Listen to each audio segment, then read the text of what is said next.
bring you in.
Good evening to you, tribe. Happy Thursday to you. Listen, welcome to Thursday Night Live. This is part one of our Minding Your Business, making sure we are governing those coins correctly. Thank you so much for being here on part one on tonight. Thank you for your feedback. Thank you for your emails, your text messages, your inboxes, and your DMs. Thank you for joining on tonight. Listen, do us a solid in the Repurpose Room and on Facebook, and share, invite, and tag. Also on YouTube, hit that subscribe button and share and like the video. Thank you so much for being here on tonight. Well, listen, if you've been tracking with us, if you've been getting the emails, if you've been paying attention to the post and all of the notifications, you know that Thursday Night Live is our theme for the month of February, Minding Your Business. We're going to talk about all things budget, business, money, multiple streams of income. We've got some great guests coming the next 3 weeks, some new faces that'll be before you as on tonight, and we are so grateful. Listen, let's pray, and we're going to get started because we got things to do, and we got things to talk about, and we're going to get up out of here. And so tonight we are joined by one of my prayer partners, my friend. Listen, the budgeting beast, the budgeting boss beast on tonight, Vanessa Starks. And so I want y'all to put some hearts on the screen. I want y'all to put some praise hands emojis on the screen. For those of you that are seeing her in the chat on our lives, I want you to put in the chat, hello, Vanessa Starks. God bless you for being here. So y'all speak to her. If it's your first time here, drop some number ones in the chat or let me know, hey, it's my first time. And my team and I will make sure we circle back after it's all said and done and welcome you and love on you. And anytime if you have prayer requests, drop them in the chat or you can email them to us at repurposetribe@yahoo.com. Welcome to our first time guests. Come on, tribe. Are y'all welcoming them? Make sure you put some hearts on the screen for the person who put in the chat number one. Let me see if I can pull it up. If I hope I'm going to say this right. Sweet lady, Miss Schamberger. Miss Schamberger, welcome to you. Thank you so much for joining us on tonight. We absolutely love you. It's an honor to have you here. I see some other number ones. God bless you for being here on tonight. Come on, tribe. Y'all know y'all have home training. Put some hearts on the screen. Let them know that you love them and welcome here. God bless you for being here. Listen, that's it. Say hello, Vanessa. Thank y'all so much. Look at y'all. Yes. Yes. So listen, we're joined tonight by Vanessa Starks, who currently lives in the Birmingham, Alabama area. As long as I've known her, she has talked about budgeting and managing her coins and her finances. Listen. Me and her, we're going to connect at least once a week, once every other week. She don't play about them coins. And God knows he can trust her with them dollar bills. You understand?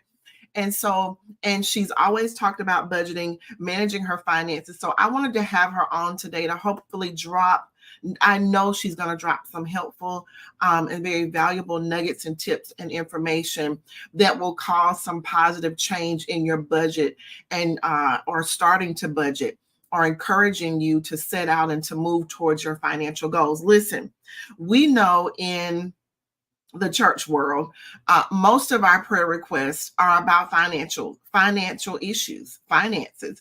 And so a part of that is we need to make more money. Another part of that is we need to steward and govern our coins better. And sometimes it is that realm of discipline and that realm of consistency that we really need to hone in on, and Vanessa is going to help us with that tonight. She has taught Financial Peace University along with Crown Financial Ministries, Money Life Small Groups. Love that program on several occasions.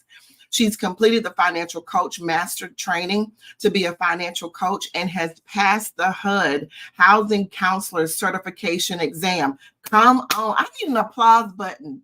And I need y'all to pray for the Repurpose Tribe. I need y'all to pray for our podcast studio. Come on, somebody. I need y'all to pray for our studio so we can be sitting on the sofa together and chopping it up. She also secured all needed qualifications to become a certified fraud examiner with the Association of Certified Fraud Examiners and is the president of her homeowners. Come on here. Association. Come on now. Come on. So you guys, that's it. Krishan, can I get a what? What? So we don't have just anybody before you today. We got credentials on making sure those coins are correct. Okay. And so, Vanessa, we thank you so much for being with us on tonight. Come on in and let everybody hear from you. Come on in, Vanessa. How are you on tonight? I am so well. God is so good. So Yeah. I'm just full. My heart is just full with joy when I say, this subject right here, like even my family will tell you, oh yeah, She don't that's play about them coins. I'm serious about it because I know, God blesses those who manage what he has given them. And, a lot of people, as they say, they're seeking God. Lord, if only I had an increase, I want to increase. And he's like, first, let's focus on what I've already given you. And let's manage that better, because what good is it for me to give you more if you can't manage a little? And when I say I want more, so Lord, okay, what I got to do? Okay, what I need to do that? Okay, well, let me get on that because I want more. So whatever God says I need to do, that's what I'm trying to do to get to my next level, to get to my more. Amen. Everybody drop more in the chat. Drop it in the chat. I want more. Come on, you got to decree and declare it. I want more. There's nothing wrong with desiring more. Drop it in the chat. I want more. I desire more. Come on, more. I tell you what, that's going to be our hashtag for tonight. You're going to tag us in when all this is said and done. Hashtag more. Hashtag more. That's going to be our hashtag on tonight. So when we end, or if you're on separate devices, go ahead and tag us in, Vanessa Starks and myself, hashtag more. Vanessa, so give us a little insight on when you first knew that one of your gifts, because for those of you that don't know, and for those of you that see her on stage on Sunday, she is a reckless, abandoned worshiper. If David dancing out of his clothes was a picture, it would be her. I remember the first time I saw her on stage. I'm going to try to stay on topic, but I got to say this. The first time I saw her worshiping, I thought to myself, if you don't worship from watching her, you dry dead bones. Something gotta, like, you might be going through something, but watching her worship is such a blessing. And so that, I know that it's one of your gifts. But when did you see God moving you in the marketplace? Because that's ministry as well. Or when did you see God really causing you to hone in on finances, where most people, it's not a big deal for them until they don't have it? When do you remember seeing God cause you to really focus on numbers and focus on, making the numbers add up and making sure that you had more money than month? When did you really see that start to happen for yourself? I have to say, honestly, it started when I was a kid because I watched my parents. I watched how, they steward their finances. Parents talk around their kids. They think their kids ain't listening to them. But the reality is we've been listening now. And I would just listen to my parents discuss about things needing to be paid and, sitting down, watching them write out the checks. This back in the day, they wrote checks, writing out the checks to pay the bills and putting it in the mail. I grew up knowing that when my parents got paid, they set aside that money for groceries. And guess what we was doing? We was going to the grocery store. And that's when you went like once every 2 weeks, because you got that money in the beginning. You went and bought all the groceries, and then that was it. And then back then you didn't get to go out to eat like we do these days. So you'd be like, Mama, I'm hungry. Can we go? You're going to go to that freezer, going to get some chicken, defrost it, wash it. We got everything we need in there. So that refrigerator and that freezer got everything you need to eat from. And I knew that the bills were being paid. And I knew that even if we didn't have a lot left over, my parents were managing what they had appropriately, and they knew not to overspend beyond their means. And that in of itself was just the perfect example, and being a watchful eye as a child to be like, okay, all right, taking notes. And later, when I ended up being out on my own, I knew, okay, Lord, I need to sit down and I need to budget, because whatever I have coming in, I need, even my very first adult job, I had to sit down and I said, I've got to budget to make sure everything gets paid, because something I never wanted to do was pay a bill late. Everybody was going to get their money. And I was going to budget, and I was going to make sure my bills got paid no matter what. And when I say there was some times, and it reminded me of my parents, there was some time, I remember once even specifically, I had $20 for the weekend to do what I wanted to do with. But rest assured, my car had gas, my refrigerator and freezer was full, and all my bills were paid. And it's about discipline, because instead of just swiping that credit card and going on to living my best life, I said, no, I'm going to live within my means, because, and I'm going to tithe, because I know if God can bless me where I'm at now with this income, then he can bless me with greater. And lo and behold, God has positioned me that steadily my income has grown throughout the years, through obedience and managing the money that he's given me, and also through obedience and worship and tithing. Both of those things, God has looked upon me, and I know he blesses me, because it is truly a blessing. He has increased, and at every level of increase, I've made sure that I increase my tithing. That tithe is still, some people may be like, nah, we just leave it at the old, new income, new level, new tithe amount. And because God deserves, more than deserves, that tithe. Yeah. And to honor him and to glorify him and to worship him through that means is so important to me. So that's, and since then, I've just continued that process of just tithing and mimicking what my parents did with budgeting, and budgeting myself, and setting financial goals, because that is something that's so crucial, that helps me stay on task with budgeting, because I have some dreams and aspirations, and God can bless me and give me all my hopes and dreams, but you got to put in the work to get there. Okay, you said something powerful. You said financial goals. Unpack that. I know that when I retire, I want to be a multimillionaire. Mm-hmm. And I'm not going to discount God that he can't bless me with that. Yeah. But I know in order to get there, I have to sacrifice some things now and be intentional with my money and investing to position myself so that I can, through compound interest, so that I can reach that goal. So to me, I have set a financial goal. Now, truly, let's say I set a goal to be a multimillionaire and I only end up being a millionaire. That's still better than a lot of other people. Yeah. I set a goal that I want to have my house paid off before I retire.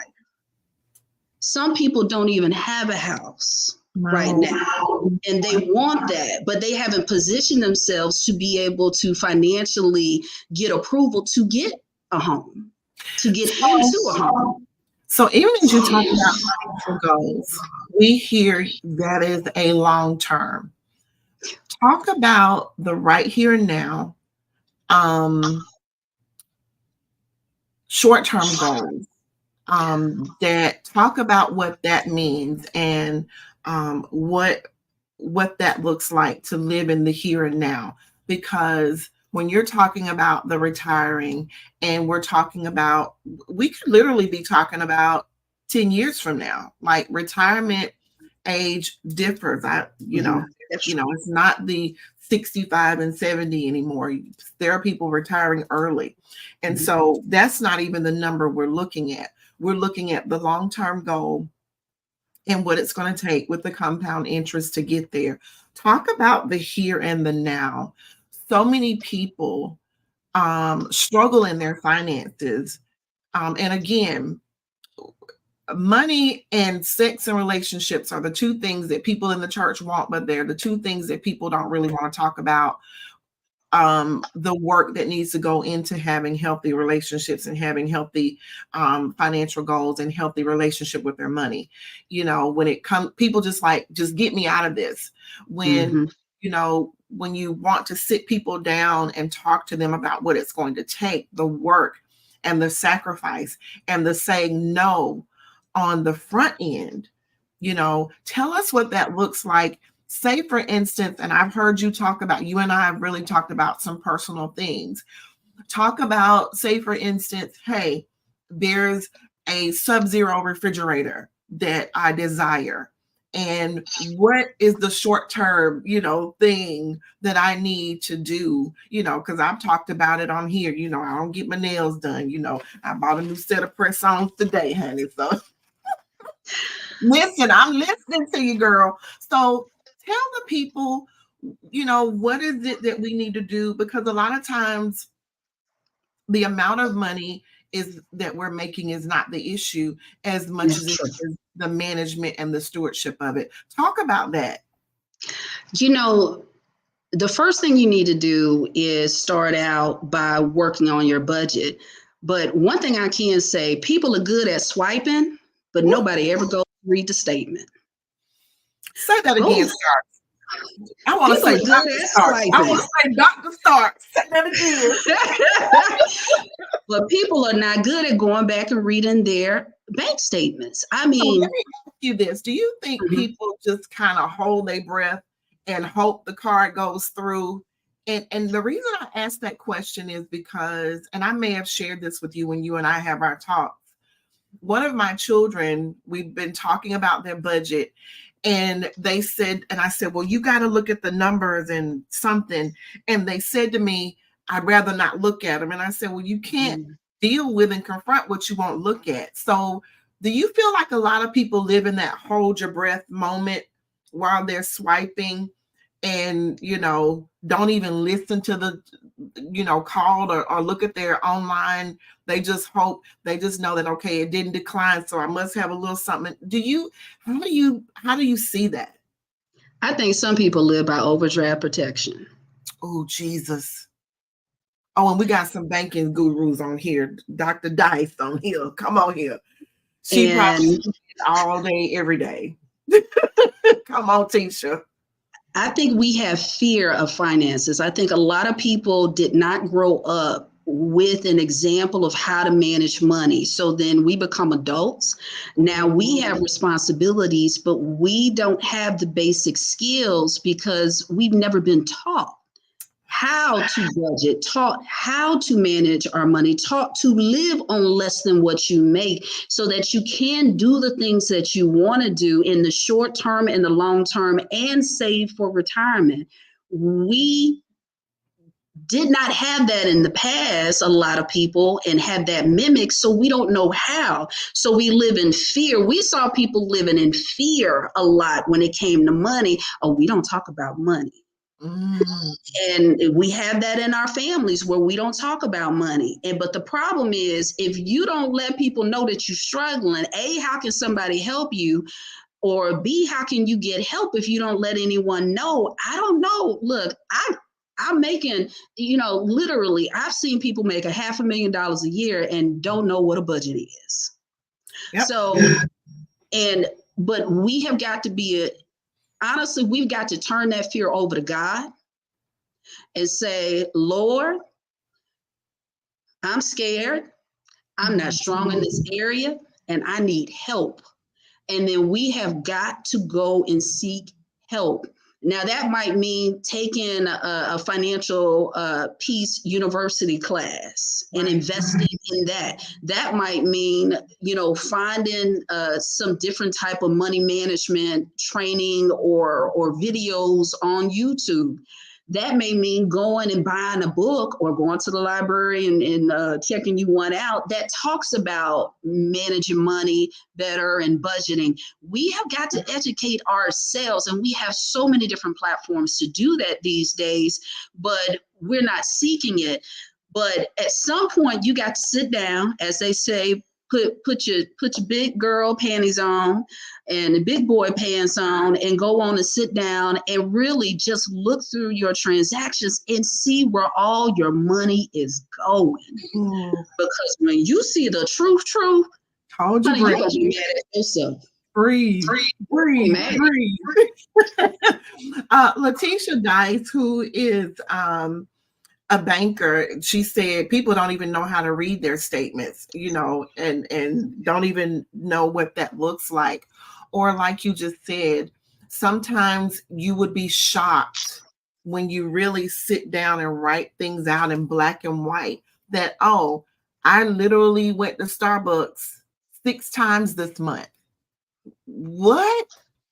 They ain't that good. Okay. Baby, I got this little Hamilton Beach over here done had a Keurig. Baby, Starbucks ain't got nothing on me, because when you start saying, well, I don't have money to do such and such, and I don't, if you really sit down and crunch the numbers and look at them in black and white, and it's something about coming face to face with when you write it down and, seeing, okay, I've spent, I've gone to Starbucks this month 6 times at a minimum of $7 per time. That's minimum. I went out to eat at brunch and the tip, and I've done that twice this month. And so those things add up where that money could be going toward a snowball debt or whatever. Talk about winding down or dwindling down debt if you have it. What does that look like? How can you give the people just practical tips on how to really deal with that? You talked about, let's face it, you can't live in denial about your money or lack thereof. You cannot live in denial about your stewardship or lack thereof. So talk about what dwindling down debt or reassessing debt looks like. It really starts with you first writing down all the debts that you have. I think a lot of people don't even know how many credit cards they have. Wow. They got to open up their wallet and start laying them all out, and then go, okay, I got a Bill card, I have a Capital One card, and then 2, they've been getting those statements in the mail, but they haven't been opening them. It's about maybe having to just even pull your credit report so you can see who you owe and how much you owe.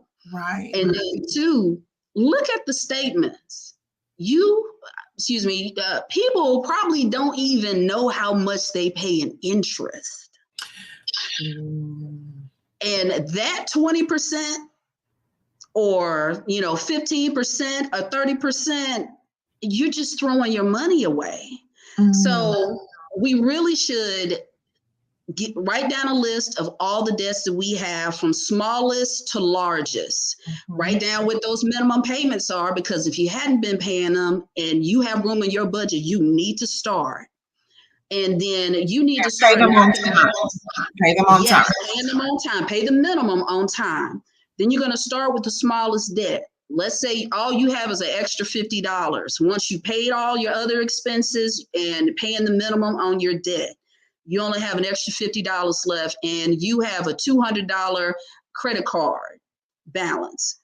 Pay that minimum, but on top of that, pay $50. In 4 months, that should be gone. 4 months or so. Then roll that $50 with that minimum payment that you were paying on that first card, roll it into the next debt and start chipping away at it. Then once you get that one knocked out, roll all that money into the next debt and continue to roll all that money into the next debt, into the next debt, until it snowballs. And that's called the snowball effect. That way, if you start out with the smallest and you can get that knocked out, oh, you got momentum now. Now you cooking with gas, and you continue to move up in all, hey, the next one is $300. The next one is $1,000. The next one is $2,000. Now I'm hopping into my student loans. And that's my largest. You know, a lot of times we keep Sally Mae around like she a pet. Like we love taking care of her. Like we love her just chilling, being here on our couch, right with us, living life. Did you say somebody living with us not paying rent? Oh my. Sally does not. Look, let Sally Mae go. I was at a point in my life that I had Sally Mae around for over 10 years. Wow. I was just paying it. I literally, when I started paying on my student loans, I said, I'm gonna suck it up. I'm gonna just get the levelized amount so it won't fluctuate out to 25-year plan, cool, whatever. And I went on and I started doing life. And even though my income went up, I wasn't paying anything extra on my student loans. But I reached a point and I started listening to Dave Ramsey. I was already budgeting stuff. I was saving, but I was keeping her around. And I looked up and really paid attention to the statement because, you know, automatic draft, you don't pay attention to the statements. So I finally took a look and I said, hold up, I've been paying on this for 10 years and I don't only pay that much. Wow. And I had that pivotal moment, but I want to tell you, I still was not moved to really start paying more on it until, see, this is where God come in. I wanted to join, get back active in an organization. And it was going to be a fee that I was going to have to pay to get back, you know, active and start moving and shaking again. And on the way from leaving from the informational, the Holy Spirit said, if you have money to give to them for that, you have that same money to pay on your student loans. Okay. I said, okay. Okay, Jesus. Okay, Jesus. I hear you, Lord.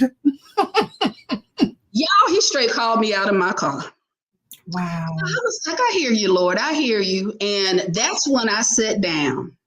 And I got intentional and I made some even more adjustments, some cuts to my budget. I even started investing in my retirement. And when I say that's what broke my heart, but for a season, I stopped.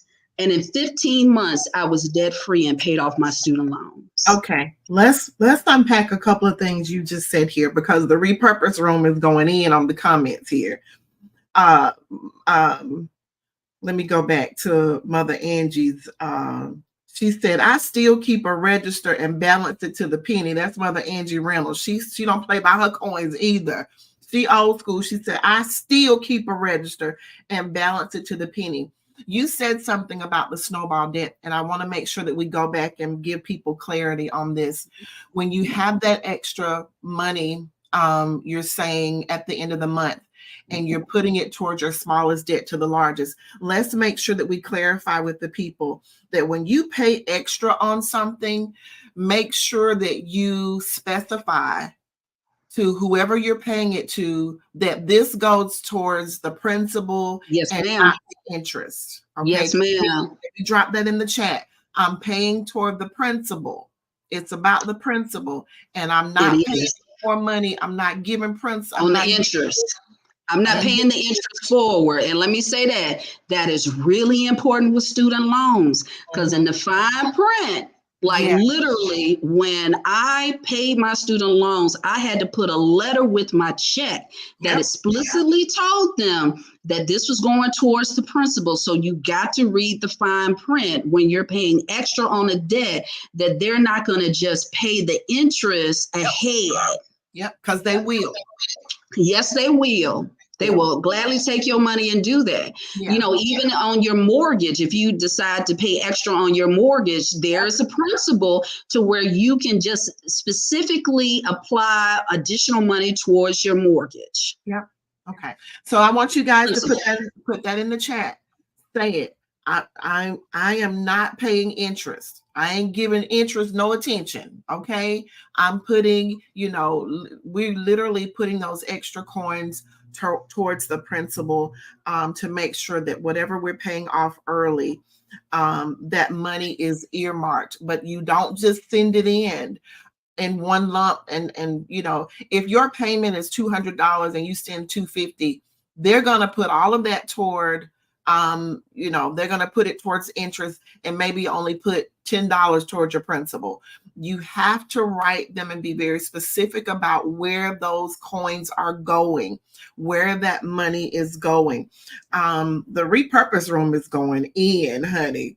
They listen. We ain't paying none toward no interest. I think I saw someone put in here where they paid their house off early. Was that Christine? Awesome. She said, I paid my house off early by paying double payments every December. That is true. I have heard you can definitely get ahead by at least making one additional payment to your mortgage a year. But I'm honestly say this, I pay a little bit extra every single pay period if I'm able to. It's just like anything. If you put a pile over here of marbles, if you can throw a few extra marbles in there every month, eventually it's going to build up and it's going to be a huge pile. So if you can do that at the end of the year, great. If you can throw an extra $50 or $100 or $500 a month at it every month towards the principal, go after it, get after it, and get it paid off earlier. Whichever method you got to do that works for you and your finances, get it paid. I see Letitia Dice has put in the, because she's in the banking arena. She also put to reinforce the letter and making sure that we earmark and put in writing where that extra money goes. She said sometimes when making principal payments, it's best to call or go directly to the lender, and that will ensure that your payments are applied correctly. So that's just an extra layer of care to make sure those funds are going directly. You can back it up with an email, hey, so there's no excuse on their end. They've got it in writing and I've come in. So, it may not be a whole lot to you, but that extra $50 I send in every month is adding up because it's chunking down my balance, my principal balance. And she said that will hold them accountable. Vanessa, when we talk about finances, especially women, because we're in such a world and a society where women are wanting to be taken care of, and you've got this whole movement out there. You can't go on TikTok or Twitter or social media where women aren't talking about, where they want a man to take them for dinner, where they don't want a man to take them for dinner. I want a man, some women want sponsors, and, there's this whole movement out there for women. I want to hone in on that for a second. How important is it for single women, even as you're preparing yourself to be a wife, how important is it for when your mate meets you that you're not really a burden, if I can say that, versus, you may not have it all together, but he sees that your head is on straight as far as your finances and all of that is concerned, because sometimes we can look the part and be broke as a joke by the joke. So talk about that for a second. I have to believe that the right man that comes across a woman that's got her financial house in order, that's going to be attractive to him. Say that again. Say that again, Starks. The right man that comes along and that sees that you have your financial house in order, that's going to be really attractive. Because I think on the flip side, let's make sure we unpack that. Not attractive in the way that he coming in to leech. No. Now listen. Oh Lord, this Vanessa's night. I don't want to talk about that. Okay, Jesus. Okay. Let's be clear, women. Hello. All the ladies, check in. All the ladies in the meeting room, come on, check in. We are not getting our financial houses in order to take care of a grown man. We are not getting our financial self in order so that somebody can come live off us for free.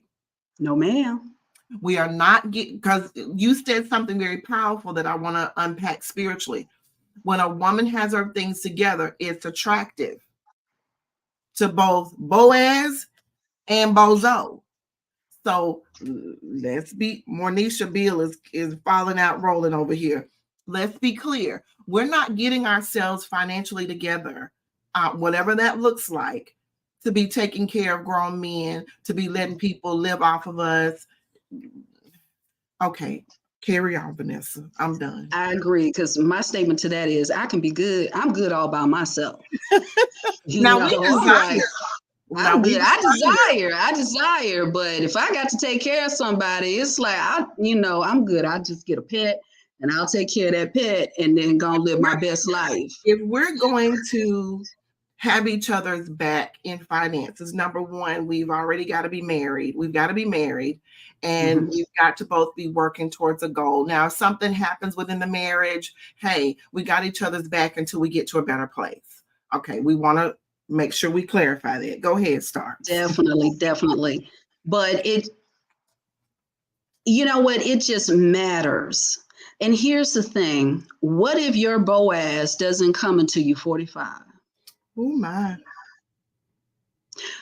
You missed out in your 20s being able to invest, in your 30s being able to invest, in your 40s being able to invest, being able to get out of maybe whatever education debt you gotten into. You missed out on opportunities to purchase a home and build wealth and equity in your home. You missed out on opportunity to take trips and vacations that you could pay with for cash because you were waiting on someone else to provide for all of your needs when God has already provided for your needs and given you the abilities and the skills and the talents, and he wants you to be using those things. And part of it, what you need to use it for, is to support yourself. You missed out on building generational wealth. Don't waste the time that you have.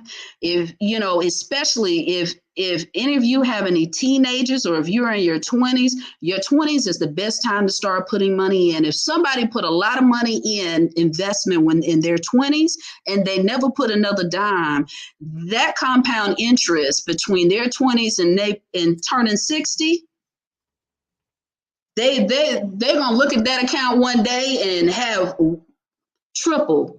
Way more than triple than what they initially put in, because that compound interest took that initial $25,000, $100,000 they somehow was able to put in when they were a lot younger, and it's been able to build and put them on a completely different financial level later on in life. So don't wait on someone else to position yourself financially. Be positioning yourself financially now. You want to start that business? Don't wait on a man to finance it.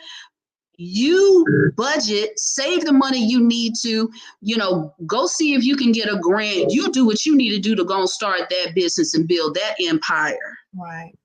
So we've got somebody over in the repurpose room that says,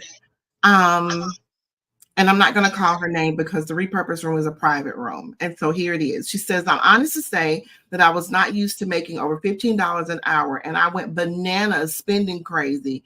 And I'm now watching my coins much better, but I can do better. And she said, I needed this teaching. So Vanessa, the dimes tonight are doing great. We've got somebody else in the repurpose room. She said, I started with bi-weekly payments with my mortgage company. My 30-year mortgage will be paid off in 12 years. Come on here, repurpose room. Hey. I'm trying to be like you. My next goal, financial goals, I'm going to have to replace my car soon and go on to get another vehicle. So once I get over that hurdle, My next goal after that is to tack my mortgage. I want my mortgage paid. I just want to be paying some property taxes or some insurance. That's it. Yes. And so, my sister, I'm so happy for you. Continue to go after that thing because that's next level. Y'all put some clapping and applauding hands emojis in the chat because y'all know how we do over here. I'm sowing congratulations. Congratulations is a seed. And so we want to congratulate our sister. Oh Lord, church mother cutting up. She said Neo sang the song. I love her because she got her own. I cannot with y'all. The tribe just cut up, Vanessa. We can't our own house and our own car. We can't take them nowhere. The tribe just cut up. Come on, y'all congratulate your tribe keepers on their accomplishments. Congratulate your tribe keepers on even admitting that, hey, I'm doing better. I need to do better. This teaching on tonight is blessing my whole soul. Vanessa, you are dropping gems and diamonds on tonight. And the private room is cutting up. And so just for the people in the back, I love it. We're talking about paying off houses early, adding extra money to the principal at the end of the year, 30-year mortgage in 12 years. Can we talk about what else she's going to be able to do once that is done, right? Definitely. And she's already doing some amazing things, and I can't wait to get her on as well. So you talked about purchasing a car, and you and I have gone through Dave Ramsey, and he is so hilarious.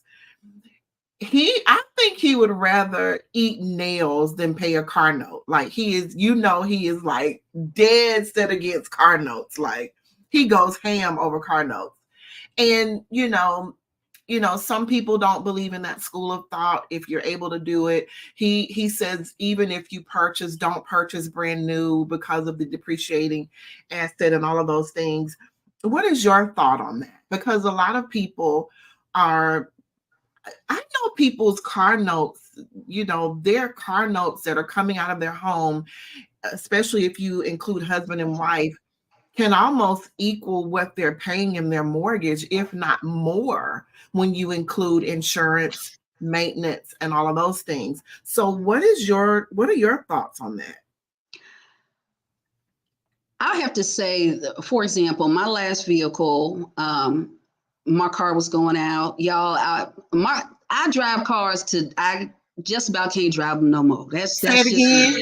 As long as I can, because I don't like car notes. I'd rather be driving that old car and be a millionaire than be driving that brand new car that's a lease and I'm broke with a ton of debt. So that's just kind of the way my mind works. Mm-hmm. But, my last car, I had to get a note, but I was intentional with it. I knew I didn't want to pay over an amount, which was really small compared to today, because a lot of people have mortgages or rent that they're paying in car notes. Mm-hmm. I get a brand new car. I got a used car back when used cars really were a lot more expensive, a lot more cheaper.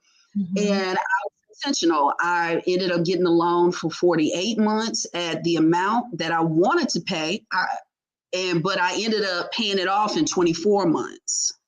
Come on, somebody. Okay. So, that's amazing. You got to work it. You got to work it. I knew at minimum my budget, this is what I was worth, but my hustle and what I was going to do above and beyond that was going to go towards paying off the principal. And I got my car paid off. This next go round, when I say I've been hustling and I've been saving, and my hope is to pay cash for my next vehicle. Mm-hmm. I'm not going to tell you that it's easy. Yeah. I'm not going to tell you that it's, and I'm not even going to tell you I'm wholeheartedly excited about buying another car, because I'm not giving my money to somebody else. But it's a necessity. So when I say I have been looking at what type of vehicle I want to buy, what year I want to buy, how many miles I'm willing for it to have on it. And I've been looking at YouTube videos, looking at specs, looking at longevity, everything, because this decision that I make, I'm going to be keeping this car for probably about 10 years. So I'm trying to make the most informed decision. I'm not going to go get a BMW. I'm not finna go get a Lexus. I'm not finna go get anything to floss for anybody else. I'm trying to get something that's practical, that has some of the things that I want and that I can afford. And I am not going to have a note if I can work it. And if I have to have a note, it's going to be real teeny tiny small, and that thing's going to be gone by the end of the year. That is my goal. So because I've been intentional about saving, because I knew I was going to be looking at getting another car soon, I had already started saving towards that in my budget. And I've already built up a good amount, but I need more. And the interest rates are too cray-cray right now for me to be like, well, I'll just get a loan. It's only, 0% or 2.9. Some people are offering those loans, but they're offering them at 36 months. 36. How many people, for example, can pay $30,000 on a car in 36 months? A lot of people can't. They can't. And I'm not that person. And they do. And I'm not going to do that. So I'm trying to save everything that I can. And if I have to get a loan, it would be really small. But if I'm finagling it and can work it the way I want to, I'm going to be able to pay cash for a car. But that's only because I've saved in the past, and I've been saving intentionally for the past year towards purchase of a new vehicle. So it takes discipline. When I say, and to go back to something that you've spoken on before, it's taken me to be intentional about what I want to do. It's taken me to be consistent in my savings. And it's taken me to be mindful to how I spend my money so I can make sure that I can stack that money for that in order to obtain that financial goal. Absolutely. There's a couple of things. Letitia Dice, again, who's in the banking arena, she said, please make sure you ask your lender if there is a penalty for paying off early, because she said, meaning they will not charge you the remaining interest or part of the interest for paying off early. And I've seen that before. Why are you punishing me for paying off early? Because the banking game rises and falls on us paying them interest. And so they ain't gonna let you get off scot-free. And so you do have to, again, this is where you really need to communicate, reinforce, putting things in writing, going in and sitting down face to face, and getting those things in writing to make sure that, hey, if I'm going to be penalized for paying off early, what is that really going to look like? And then, you have to, have those conversations. One last thing before we close. Give people one good tip as we roll around to the good old-fashioned tax return check season. Come on now. That's where I would honestly say this. Majority of households cannot afford to cover a $400 emergency. So I would honestly tell you that if you do not have any money saved or barely any money saved at all, get that money and put it in a savings account. If your bank has a high yield savings account, then at least your money may be able to make anywhere between hopefully 2 to 5%. But if they offer a high yield savings account, look and see what the terms say now, because some of them have some terms you may not prefer to agree to. But if you can do so, then at least if you get $2,000 and that $2,000 is sitting there making 3% a month, your money is making money while it sits, and you have started an emergency fund. But if you don't have that option, then at least put it in a savings account for now until you can look around for potentially finding a bank or an institution with a high yield savings account for you to place that. But I would honestly say start an emergency fund, because if you had to have surgery tomorrow and you were going to be off work for a month, how are your bills going to get paid? How are you going to feed your children? In order to keep you from having to call your mortgage company and negotiate something with the light bill, the water bill, and all of that, in order for you to not have to be sliding your credit card, because that's how you're going to survive, why not start working on at least getting a month of your income and or just your expenses saved in a savings account, so if life happens, you can cover that expense and it won't take you financially completely off game. Awesome. Vanessa, thank you so much. Tisha said she got to go. Love you. Thank you so much for your wisdom. Thank you, Letitia. Again, she's in the banking arena for putting those little nuggets in the chat. The repurpose room is going bananas over here. And so thank you so much for joining us on tonight. Tell the people if they want to get in touch with you, even if they need your help walking through Crown Financial Services or Financial Peace. Tell the people how they can connect with you. Honestly, you can through Repurpose. If you're logged in through the community, then you should be able to just search my name and just message me. You know, I'll be glad to help people out as much as I can. If nothing else, be an encourager. It's difficult to start budgeting, to get back into budgeting, to really start making those changes in your financial life. So if I can be an encourager, direct you, let you know, maybe you need to go talk to a financial advisor and give you some directional advice. If nothing else, then I would be more than willing to assist anyone with that. Awesome. Thank you so much. Listen, you guys, do us a solid. Share, invite, share this video out. YouTube, hit that subscribe button and like the video. Listen, you can connect with Vanessa Starks through the Repurpose Tribe, the Repurpose Room. You'll be able to inbox her, and if not, you can inbox me and we will connect you. Also, just something very basic. Go out to Google and print off just a basic budget, a budgeting template that, is kind of congruent with what your budget needs are. There's plenty of them out there. There's some blank ones you can print out and you can keep, plug in what your budgetary needs are or where your monthly expenses are, and start getting on track. Because like she said, this is not necessarily easy, because the first thing that has to happen is we have to stop living in denial. We have to be awake and aware. You cannot face something that you keep sticking your head in the sand thinking, if I live in denial, when my head comes up out of the sand, it will just automatically be fixed. No, we do have to be intentional, consistent, and mindful. Be awake and aware about your finances, because a lot of the stress that people are under is because of money, lack thereof, and the lack thereof of management. If you've got to get an extra job to supplement, make sure that you put a goal in mind, that you put an end date in mind. Don't just be working a second job, because a lot of times people are working a second job and they don't even know where that money is going. And so if you're going to do something, be very intentional about where those, because there's a difference between extra money and supplemental money.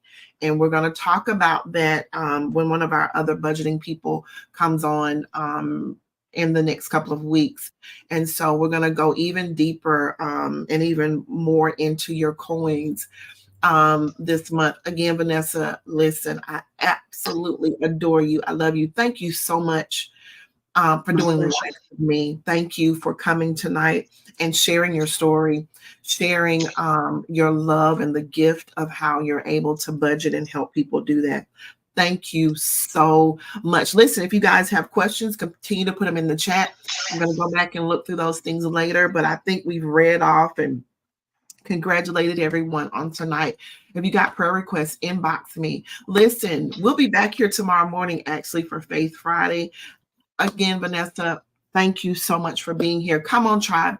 One last time, put some hearts on the screen, some praise hand emojis for Vanessa and how God has used her on tonight to actually drop just practical wisdom on us. Thank you so much. Listen, we love y'all. Be back here tomorrow morning live at 5:55 for Faith Friday, and we'll be back here again next Thursday for Thursday Night Live with another special guest. If you're not getting the emails, inbox me so that we can get you connected to get those emails and those e-blasts so you know what's coming up, so you'll know who'll be here next week, so you'll know what we'll be talking about.